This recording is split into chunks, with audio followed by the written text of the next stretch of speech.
Check this out, man. Check this out. Now, I'm looking at this precept, right? This is the book of Romans 9 and 4. And it says, who are Israelites, to whom pertaineth the adoption, the glory, the covenants, the giving of the law, and the service of the Heavenly Father, right? Now, let's check out the first word, interlinear,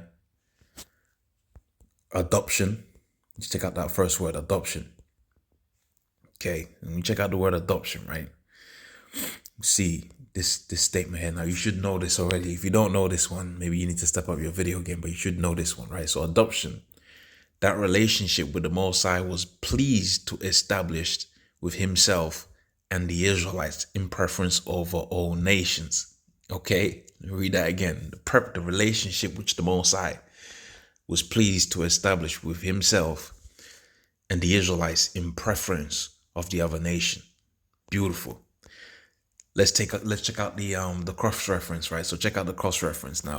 I'm interested in Ephesians, the first chapter, because this is pretty sweet as well. So we're seeing this precept, and we know where this precept's going to rather more. Romans 9 and 1 on down. We know that's dealing with the elect, right? Within Israel, right? But check this out. Even within just this word adoption, the elect is mentioned, right? Now, this is where you have to think a little bit metaphysically, right? Ephesians 1 and 5. Having predestined us unto adoption. Read that again. Having predestined. So before time, the Most High had already had a chosen. Okay, so the question to a wacky-tacky Christian is this. Is the Most High going to have a chosen and then predestine a heathen to take the chosen? Okay, is he going to predestine a chosen people to predestine them to reject the Lord, to predestine some heathen to make it, to be the predestined? No, you just have a chosen from the foundation, and he gave that chosen the name. It's pretty simple, right? Let's go backwards, right? Romans 9 and 4. Now we know the glory, so we just looked at the adoption, right? And we see that points to the same thing. The glory, the covenants we already know. The giving of the law, we already know, Psalms 147 and 19. Now check this out. The service of the Heavenly Father, Yahweh Shem Yahushai. This is one way sometimes, brothers, we read the scriptures a bit too fast. Okay, we read the scriptures way too fast. And it's just like, who are the Israelites? The promises, right? And it's like, hold on a minute. There's a whole history that's being said right here. There's a whole sweet thing that's being said right here. Because ultimately, when you go to the covenants, you can read the whole book of Ezekiel, the 36th chapter as a precept. The giving of the law, you can go to the whole you can go to the whole of the Aaronic or Levitical priesthood, whatever you want to call it, right? The service of the Most High. This is one where me, myself, up until today, I didn't even consider really what's being said there. Like, you get it in principle. What's really being said there? The service of the Most High pertaineth unto the Israelites. Check this out. Check this out. 1 Peter 2. Okay, 1 Peter 2. I'm going to read quite a little bit of this, right? Or 1 Peter, let's go 1 Peter 1 and 4. To whom coming as unto living stones, right? Disallowed indeed of men, but chosen of the Most High. First indicator, right? That's the first indicator. Chosen of the Most High and precious. You are lively stones, but ye also as lively stones are built up a spiritual house. Hold on a minute. Right? Because when we cross-reference a spiritual house, okay, a being built up, the first precept that should come to mind is the book of Amos, the 9th chapter.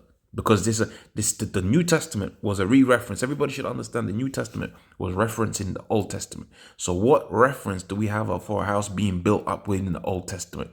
Word for word, the book of Amos, the 9th chapter says, Israel, the tabernacle of David shall be built up as in the days of old.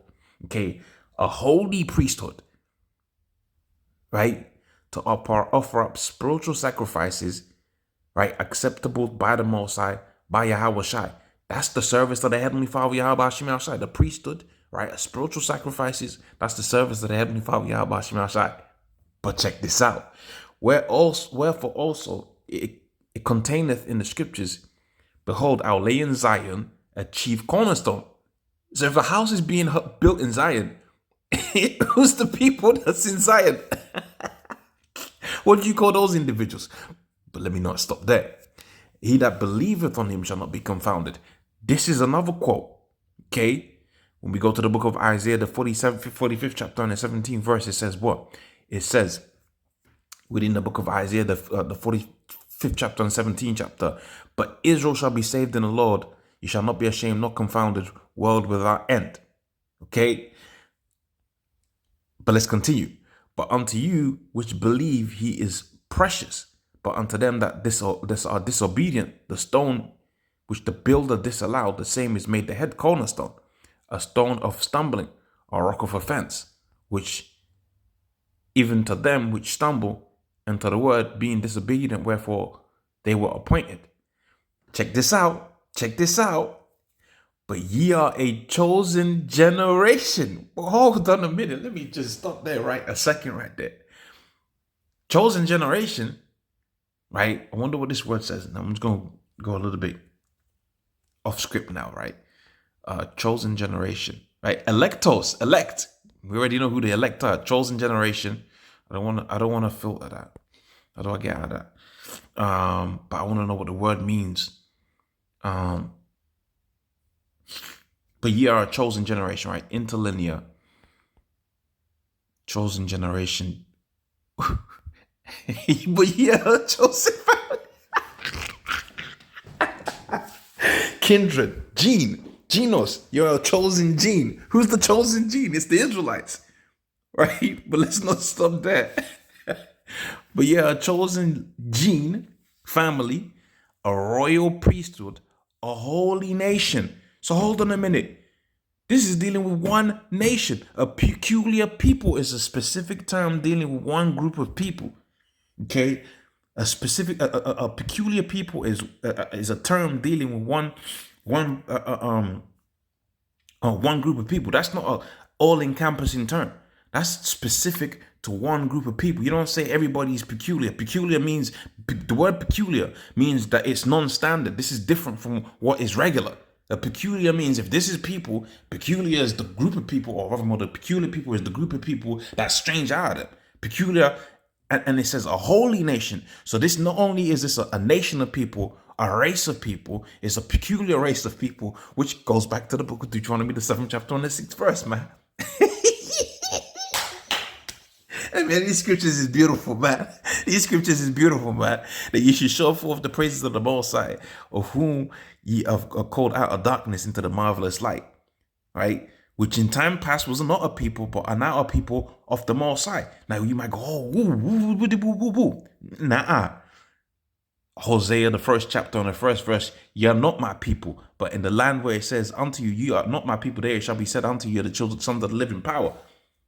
Again, referencing the Israelites. Dearly beloved, I beseech you as strangers and pilgrims, abstain from the fleshly lusts against the world, having conversation, earnest conversation amongst the Gentiles, whereas they speak against you as evildoers, they may be by our good works. Okay, so that's it. That's it. That's it. Damn.